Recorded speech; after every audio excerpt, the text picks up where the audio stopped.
हमारी मानव मस्तिष्क में अनेकों प्रश्न प्रवर्तन करते रहते हैं, परंतु उन प्रत्येक प्रश्नों का उत्तर भी हमें प्राप्त हो, यह संभव नहीं। और जितने प्रश्नों का समाधान प्राप्त हुआ हो वह सटीक हो, यह भी संभव नहीं। इसलिए हमारे जो प्रश्न अधूरे रह गए अथवा जिनका समाधान पूर्ण नहीं हुआ, उन प्रश्नों के प्रति हम अज्ञात हैं। और कुछ प्रश्न ऐसे हैं जो प्रश्न महर्षि आत्मज्ञानी और स्वात्मज्ञ के अलावा सभी के लिए वह अज्ञात है। कहने का अभिप्राय यह है कि हमारे मानव मस्तिष्क में जितने प्रश्न उठते हैं उनमें से हम कुछ ही प्रश्नों का समाधान कर पाते हैं और सटीक कर पाते हैं। इसके अलावा हमारे अधिकांशतः जो प्रश्न हैं वह अज्ञात ही रह जाते हैं। हम सभी प्रश्नों का समाधान प्राप्त नहीं कर सकते, और अगर उन्हें प्राप्त करना हो तो उनकी प्राप्ति के लिए हम शास्त्र शब्द प्रमाण से नहीं जान सकते। शब्दों से केवल हम शब्दगत लिंग को जान सकते हैं, परंतु उसके अर्थ का साक्षात्कार हमें स्वयं करना पड़ता है, जिसके लिए हमें स्वात्मज्ञ होना पड़ता है। क्योंकि जब हम स्वात्मज्ञ होते हैं तब संपूर्ण प्रकृति हमारे लिए अपने जो गूढ़ प्रश्न जो हमारे मन में है उसका समाधान वह स्वयं ही आकर करती है। तब हमारे मन में जो प्रश्न उठे वह प्रश्न अभी भी अज्ञात है। उन्हीं प्रश्नों में से एक प्रश्न जो हमारे मन में रहता है और जिसके पीछे दो विचारधाराएं चलती हैं, उसको भी आज हम देखते हैं।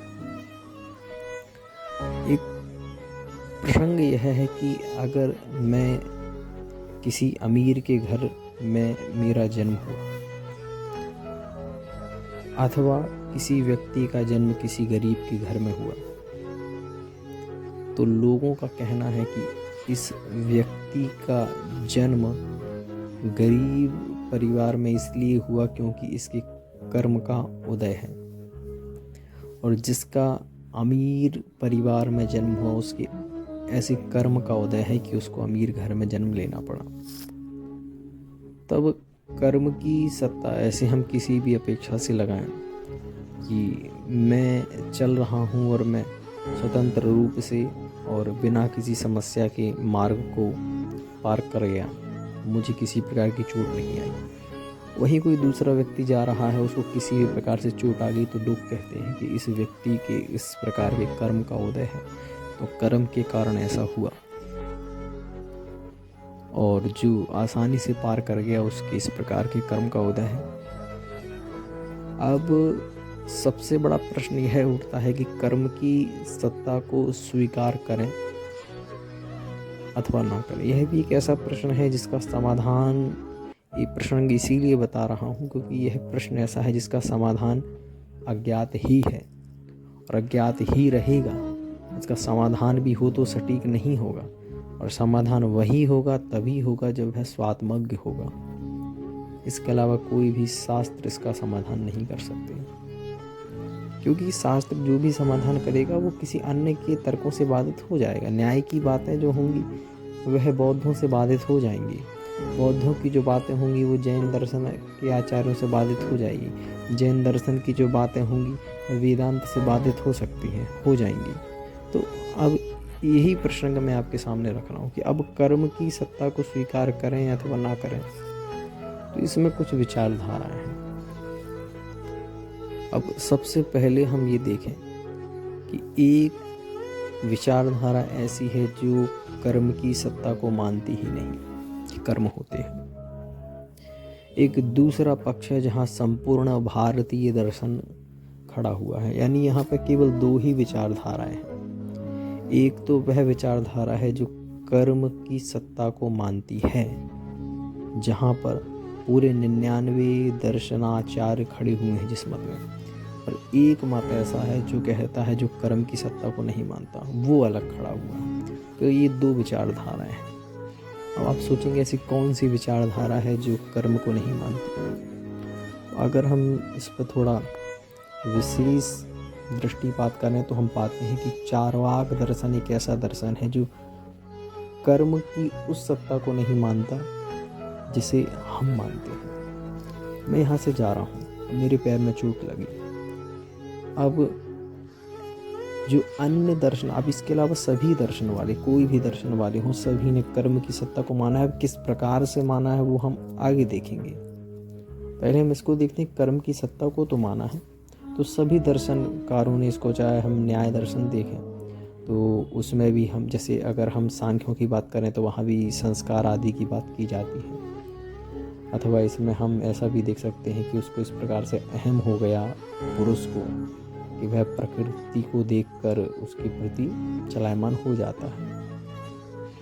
या फिर हम न्याय को देखें तो न्याय में भी गुणों के अंतर्गत धर्माधर्म रूप संस्कारों को स्वीकार किया गया है। न्याय वैसे से एक सांख्य योगी, एक जो ये है ये समान तंत्र है, तो इन्होंने कर्म की सत्ता को माना है। और अद्वैत वेदांती जो है उसने कर्म को उस रूप में ना स्वीकार करके, देखिए कर्म की सत्ता को स्वीकार किया है। और वे ब्रह्म सूत्र में भी एक प्रसंग ऐसा आता है जब वहाँ पर वह वर्णन करते हैं बादरायण व्यास जी कि कर्म के अनुसार ही इन सब का प्रवर्तन होता है। परंतु हाँ, तो कर्म को हम उस रूप में स्वीकार कर सकते हैं, लेकिन जो हम जिस रूप में, भौतिक रूप में अगर कर्म को स्वीकार करना चाहें तो वेदांत दर्शन में एक ब्रह्म सत्य के, ब्रह्म तत्व के अलावा कोई अन्य पदार्थ नहीं है जिसे कर्म के रूप में स्वीकार किया जा सके। और माया भी अगर मानी जाएगी तो उस ब्रह्म का ही अंश रूप मानी जाएगी। तो अगर हम इस पर थोड़ा विचार करें और अगर बौद्धों को देखें तो उन्होंने भी जो संस्कारों का प्रतीत समुत्पाद बताया, जो ये प्रवर्तन चलता रहता है, तो कहीं ना कहीं एक दीपक बुझने से पहले दूसरे दीपक को एक प्रकार से प्रकाशित कर देता है। तो कहीं ना कहीं कर्म की सत्ता हमें वहाँ पे मिल जाती है। जैन दर्शनाचार्य भी कर्म को मानते हैं और कर्मों के ऊपर उनका विशेष विवेचन भी हमें प्राप्त होता है। तो अब ये जो सभी दर्शन एक तरफ खड़े हुए हैं वो सभी मानते हैं कि कर्म की सत्ता होती है। यानी मेरे कर्म का इस प्रकार से उदय आया कि यह कर्म हुआ। चाहे हम जैन दर्शन में देखें, वहाँ 8 प्रकार के कर्म माने गए हैं। और अगर मूल भेद करें तो द्रव्य कर्म, भाव कर्म के रूप से वहाँ पर भेद है। और अगर हम वैदिक दर्शन की अपेक्षा देखें तो वहाँ भी हमको संचित, क्रियमाण और प्रारब्ध आदि कर्मों का नाम प्राप्त होता है। इसको अभी हम विशेष विचार नहीं करेंगे, लेकिन हम इतना ज़रूर देखेंगे कि इन्होंने कर्म की सत्ता को माना है कि अगर कोई व्यक्ति जा रहा है, उसके पैरों में चोट लगी, तो ये सभी दर्शनाचार्य एक आवाज़ में कहेंगे कि इसके कर्म का उदय है, प्रारब्ध का उदय है, जिस कारण से इसको यह चोट लगी या फिर किसी प्रकार से इसके साथ में दुर्घटना हुई। और अच्छा हुआ तो उसके लिए भी कर्म का ही उदय है। वह अच्छा एक प्रकार से कहा जा सके तो एक शुभ कर्म का उदय कह सकते हैं, इसको साता भी कहते हैं। और यही जो चार्वाक दर्शन वाला है दूसरे पक्ष में खड़ा हुआ है, वो एक आवाज़ में कहता है कि यह किसी कर्म का उदय नहीं, क्योंकि वह कर्म की सत्ता को ही नहीं मानता। तो अब है चार्वाक दर्शन वाला यही कर्म की, जब क्योंकि कर्म प्रत्यक्ष नहीं होते और प्रत्यक्ष के अलावा उनके यहाँ कोई प्रमाण भी नहीं है, तो वह एक आवाज़ में ही कह देता है कर्म की कोई सत्ता नहीं है। अगर वह कर्म की सत्ता को नहीं मानता तो फिर कैसे उसका यह लौकिक व्यवहार चलता है। तो याद रखिएगा, लौकिक व्यवहार के लिए कर्म की कोई भी आवश्यकता नहीं है। जिस कर्म की बात जो अन्य दर्शनाचार करते हैं, लौकिक व्यवहार के लिए कर्म की आवश्यकता नहीं है। जिनकी वह बात करते हैं क्रिया की आवश्यकता है। अगर लौकिक व्यवहार नहीं चल सकता, लौकिक व्यवहार के लिए कर्म की आवश्यकता नहीं है, तो अब इन दोनों विचारधाराओं को हम कैसे समझें। इसको समझने के लिए अब मान लीजिए कि मैं यहाँ से जा रहा हूँ और मेरे पैर में चोट लगी, तो अन्य दर्शनाचार्य कहेंगे कि इसके कर्म का उदय है, अशुभ कर्म का उदय है, इसलिए इसके पैर में चोट लगी। अब जो चारवाक दर्शन वाले हैं वो क्या कहेंगे? वो कहेंगे कि यह चल रहा है, यह देख के नहीं चला, इसलिए इसके पैर में चोट लगी। देखिए दोनों में अंतर समझिए। ये अन्य दर्शन 99 दर्शनाचार्य हैं, उन्होंने कहा कर्म के कारण चोट लगी। चारवाक दर्शन वाला है वो कहेगा कि देखिए देख के नहीं चल रहा है, इसलिए चोट लगी। अब जिसने कहा देख के नहीं चल रहा है इसलिए चोट लगी, उसने व्यवहारिक बाह्य जगत को ही निमित्त रूप में स्वीकार किया। ऐसा नहीं है जो और दर्शन वाले हैं वे बाह्य निमित्त को ही वह देख के नहीं चल रहा है उसको कारण नहीं मानते हैं। वह भी कहते हैं देख के नहीं चल रहा है इसलिए चोट लगी है, लेकिन वह उसके पीछे जो साधक तमम करण कह सकते हैं अथवा जो उत्कृष्ट कारण, उपादान कारण जो कहा जाता है, जो बिल्कुल उत्कृष्ट कारण है, वह उसको कर्म को मानते हैं। परंतु जो चारवाक दर्शन वाले हैं, वह चारवाक दर्शन वाले बाह्य जगत को ही पूर्ण रूप से कारण मानते हैं कि उसमें देख के नहीं चल रहा है, इसलिए उसके पैर में चोट लगी। कर्म की आवश्यकता ही क्या होगी? थोड़ा और अगर इसको समझें कि अगर मान लीजिए एक बच्चा पढ़ रहा है और पढ़ने के बाद उसकी नौकरी नहीं लगी, तो जो अन्य दर्शन वाले होंगे वो कहेंगे कि इसकी नौकरी इसलिए नहीं लगी क्योंकि इसके कर्म का उदय है। और चारवाक दर्शन वाला कहेगा इसकी नौकरी इसलिए नहीं लगी क्योंकि यह पेपर में प्रश्नों का सही उत्तर देकर नहीं है। अब देखिए दोनों बात सही है। अब जिसने कर्म की सत्ता को माना है वो उस कर्म को सिद्ध नहीं कर पाएंगे, लेकिन जिसने नहीं माना है, जो कह रहा है लौकिक व्यवहार तो इसकी बात सत्य है, उसने नहीं किया। और अगर आप अन्य दर्शन वालों से पूछें क्या ये चारों वाला दर्शन सही गलत कह रहा है, तो नहीं वो सही कह रहा है। अगर वो सही करके आता तो कैसे वो फेल हो जाता? तो चारवाक दर्शन नास्तिक दर्शन को कोई कभी भी परास्त नहीं कर सकता। समस्या आस्तिकों की है जिनकी बातें प्रत्यक्षतः सिद्ध नहीं होती। तो अब यहाँ पे अंतर ही इतना है कि दोनों की क्रिया तो भी हुई है, परंतु उसके पीछे एक दर्शन वाले बाह्य क्रिया को निमित्त मानते हैं, दूसरे दर्शन वाले बाह्य क्रिया को भी निमित्त मानते हैं, परंतु उपादान कारण में उसको मानते हैं कर्म। चारवाक दर्शन वाले निमित्त बाह्य वस्तु को मानते हैं, यह देख के नहीं चल रहा। उपादान कारण उस व्यक्ति को मानते हैं जो देख के नहीं चल रहा। और न्याय दर्शन अन्य दर्शन वाले निमित्त रूप में बाह्य क्रिया को तो मानेंगे और उपादान रूप में कर्म को मानेंगे। तो समस्या ये थोड़ी ये कर्म के विषय में थोड़ी ये क्या है विचार है। अब हम किस मत को कहें कि मत सही है तो गलत है, क्योंकि हम इसका क्योंकि हम इसकी ओर विशेष हम नहीं कर सकते। इसके लिए सबसे बड़ा कारण है स्वयं ही आत्मज्ञ नहीं हो, तो आप भी आत्मज्ञ नहीं है। आप मेरी बात को खत्म करने की आप कर सकते हैं, नहीं आपकी बात तो आप कहोगे सब प्रमाण की अपेक्षा से, अपने तर्कों की अपेक्षा से, लेकिन यथार्थता का तर्कों से कोई लेना नहीं। हम केवल दोनों स्थानों को समझ सकते हैं, दोनों दृष्टिकोणों को समझ सकते हैं, लेकिन हम उसको कहने के लिए किसी एक मत को कहने के लिए हम पूर्ण रूप से समर्थवान नहीं है, उसके लिए हमें स्वयं ही अनुभव करना पड़ेगा। तो ये दोनों का दृष्टिकोण है। इस पर अगर हम और विचार करें कि ये जो कर्म है उस कर्म की सत्ता को हम कैसे मानते हैं। अब इसको आप थोड़ा अलग तरीके से देखिएगा। यहाँ तक का विषय इस रूप में था कि कर्म की सत्ता ही स्वीकार करें कि ना स्वीकार करें। अब ये जो आगे का विषय है वो विषय यह है कि कर्म की सत्ता है तो किस रूप में है। इसमें जो दृष्टिकोण रखते हैं उसमें से चारवाक बाहर चले जाएंगे, चारवाक तो मान पाएंगे। अब इसमें वही दृष्टिकोण रहेंगे जो कर्म की सत्ता को तो मानते हैं, इसके दृष्टिकोण जैसे जैन दर्शन वाले जो कर्म की सत्ता को मानते हैं वह कर्म को फिजिकल और भौतिक मानते हैं। जैसे हम पंच महाभूत कहते हैं, ऐसे ही वो भूत के रूप में वो भौतिक रूप में उस कर्म को मानते हैं और कहते हैं ये कर्म आत्मा से चिपका हुआ है, चिपक गया है। ये बात यहाँ तक की एक जैन दर्शन की बात है। इसके अलावा जो और दर्शन वाले हैं जैसे हम अगर इसमें देखें, अच्छा इसके ऊपर जैसे एक विशेष विषय अगर हम दर्शन को ना लेकर के अगर इस दृष्टिकोण से देखें तो जितने भी वैदिक दर्शन वाले हैं वह इस कर्म को लेखा जोखा की अपेक्षा से मानते हैं कि आपने कुछ गलत किया। अब जैन दर्शन वालों ने क्या कहा, आपने कुछ क्रिया की, आपने गाली दी, तो आपको कर्म का बंध हो गया, यानी कर्म आपकी आत्मा से चिपक गए। और जो अन्य दर्शन वाले हैं वो कैसे दर्शन कहें, क्योंकि उनकी जो मूल जो दृष्टिकोण है वह देवताओं से बंधी हुई है, तो उनकी बातों को देखें अथवा न्याय आदि की, क्योंकि वैशेषिक दर्शन के ही प्रशस्त पादभाष्य में प्रारंभ में यही आता है कि जो ब्रह्मा हैं उन्होंने उनके पूर्व जन्म के कर्मों के आधार पे सब कुछ ऐसा बनाया, वो सब देखने का विषय है। अब इसको अगर हम ऐसा देखें तो उन्होंने लेखा जोखा के रूप में किया। अब जैन दर्शन वाले ने तो कर्मों को आत्मा से चिपका दिया, परंतु जो अन्य दर्शन वाले हैं उन्होंने कर्म को माना लेकिन कर्म को आत्मा से नहीं चिपकाया। उन्होंने क्या कहा, देखिए अब इसके पीछे दृष्टिकोण कौन कौन से हैं। दर्शन में तो आप वैदिक दर्शनों को ले सकते हैं, इसी के साथ में आप अगर देखें तो जो इस्लाम धर्म है उसने भी, जो यहूदी धर्म है उसने भी, और जो ईसाई धर्म है इसने भी, इन सब ने इन दर्शन वैदिक दर्शन किया जैसे ही कर्म को स्वीकार किया है। कैसे?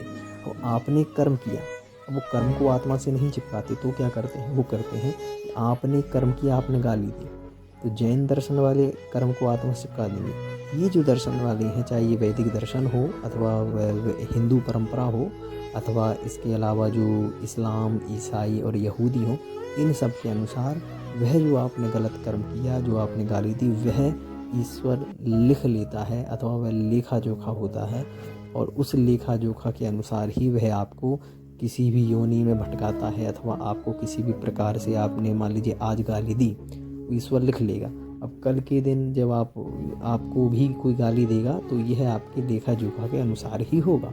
अथवा आप आज मर गए तो मृत्यु के बाद में जो आपके कर्मों का लेखा जोखा होगा इस्लाम के अनुसार, ईसाइयों के अनुसार, वो जब ऊपर जाएंगे आपको पुनरुत्थान होगा, उठाया जाएगा, और फिर आपके जो जो कर्म होंगे उसके अनुसार आपको स्वर्ग, और जिसको हम इस्लाम की भाषा में जन्नत या फिर जहन्नुम कहते हैं, उसमें भेज देगा, अथवा वैदिक भाषा स्वर्ग नरक कहते हैं तो वहाँ भेज देगा। तो इन्होंने क्या किया, कर्म को माना।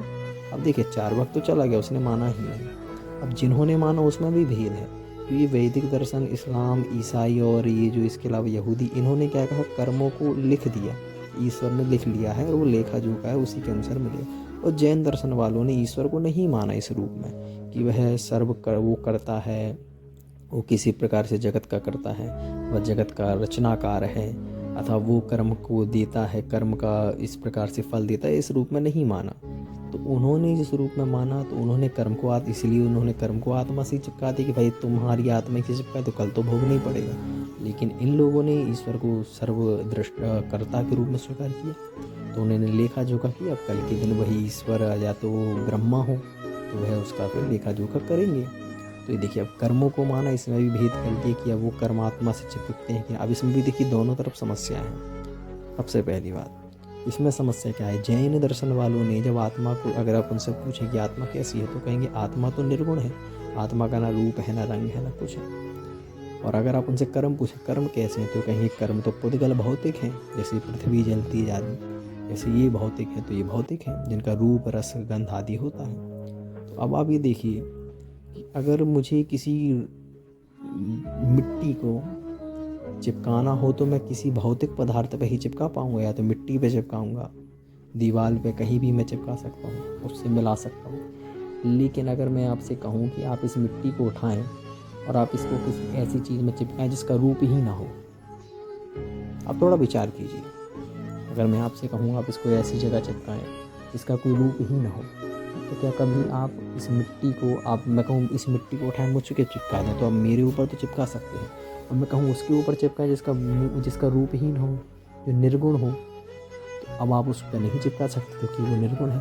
तो अब जब जैन दर्शन वालों ने कर्म को रूपी माना, भौतिक माना, और आत्मा को रूप से रहित माना, निर्गुण माना, तो फिर यह कर्म जो सगुण है, जो रूपवान है, वह निर्गुण में कैसे चिपक सकते हैं। और अगर इनसे कोई प्रश्न, तो अगर अब इनका ऐसा भी समाधान प्राप्त होता है कि वे कहते हैं कर्म जो हैं, कर्म आत्मा से नहीं चिपक के कर्मों से ही चिपके हैं। तो कर्म कैसे चिपके हैं, तो भाई एक कर्म कर्म के कारण ही आकर्षित हो रहे हैं क्योंकि जीवन आदिकाल से भटक रहा है, ये उनका उत्तर होता है। तो अगर इस पर और विचार करें तो कर्म अगर चिपक भी रहा है तो मान लीजिए कर्म से आकर्षित होकर कर्म पे ही चिपक गया, लेकिन जो पहला कर्म है वो कर्म तो आत्मा से चिपका होगा, उसका आधार कौन है?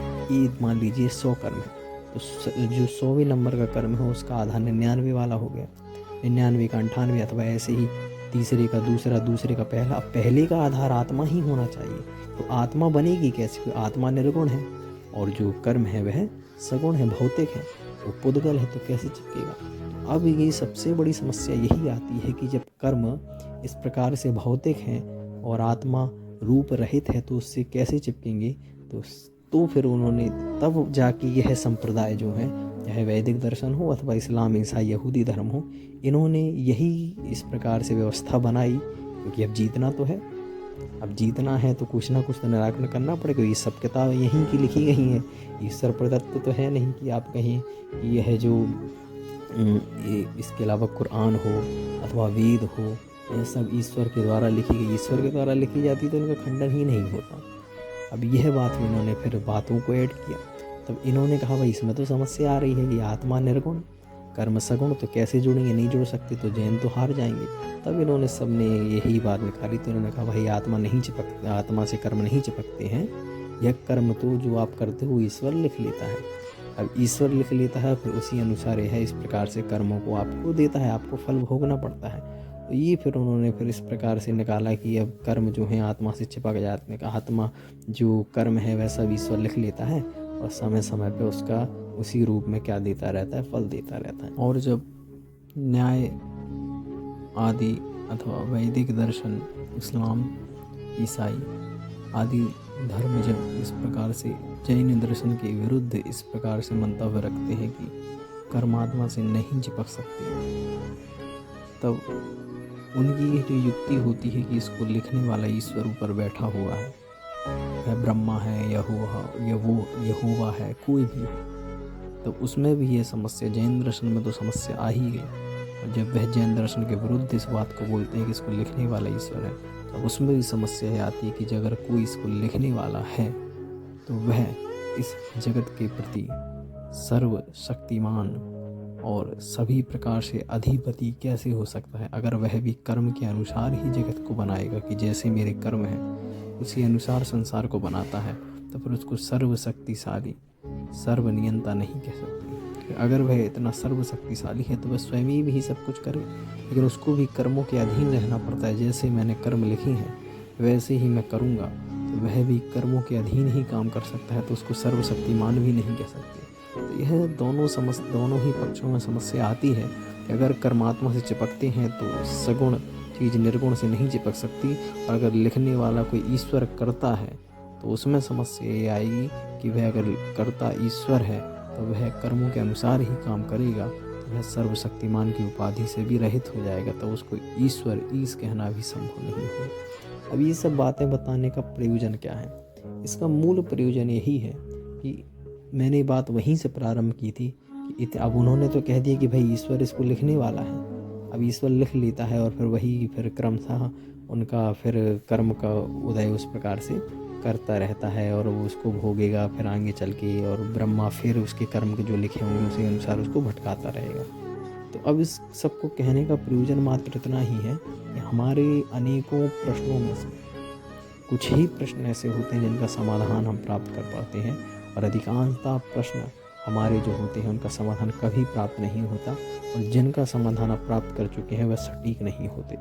इसीलिए जो कर्म संबंधी विचार है कि हम इस संसार में क्यों भटक रहे हैं, क्या कर्म के कारण भटक रहे हैं, अथवा हमारा ये वर्तमान ही ऐसा है जो क्रिया करते रहते हैं इसीलिए चल रही है, कर्म की कोई सत्ता ही नहीं होती, या फिर ये तो कर्म के चार्वाक और अन्य दर्शन वालों के बीच में बात हुई, अथवा ऐसा माने कि कर्म आत्मा से चिपकते हैं, अथवा कर्म को लिखा जाता है और वो ईश्वर लिखता है तो कहाँ लिखता है, किस प्रकार से लिखता है। और अगर ईश्वर लिखने वाला है तो ईश्वर स्वयं ही इस प्रकार से सब लिख रहा है, सब कुछ देख रहा है, तो वह भी कर्ता हो रहा है। जब वह कर्ता होगा इस संसार का, तो कहीं ना कहीं वह भी किसी प्रकार से उसके कर्मों को कौन लिखेगा। तो बहुत से विषय हैं, बहुत से विचार हैं कि हम इसको कैसे सिद्ध करें। तो कर्म है कि नहीं है, कर्मों की सत्ता को स्वीकार करें अथवा ना स्वीकार करें, कर्म आत्मा से चिपकते हैं अथवा कर्मों को लिखा जाता है, कोई लिखने वाला ऐसा है, फिर उसके कर्मों को कौन लिखता है, ऐसे अनेकों प्रश्न हैं। ये दोनों प्रकार की विचारधाराएं बताने का कारण बस इतना ही है कि आप दोनों विचारधाराओं को समझें और स्वयं विवेक बुद्धि लगा के और उनको उस प्रकार से प्रकाशित करने का प्रयास करें। किसी भी एक पक्ष में बंधकर उसी मत को पुष्ट ना करें। तो यह कर्म का सिद्धांत बड़ा ही गहरा है। अब ये जो प्रारंभ में मैंने प्रश्न किया था कि कर्म की सत्ता होती है अथवा नहीं होती है, यह तो केवल इसीलिए किया था कि आप इस चीज़ को समझें कि विचारधाराएं दोनों प्रकार की हैं। अब हम उन विचारधाराओं से कितना सीख पाते हैं वह हम तभी जान पाएंगे जब हम स्वानुभव करेंगे। मात्र तर्कों से उस सिद्धांतों का कभी भी व्याख्यान संभव नहीं है। आज के लिए इतना ही। सभी को प्रणाम।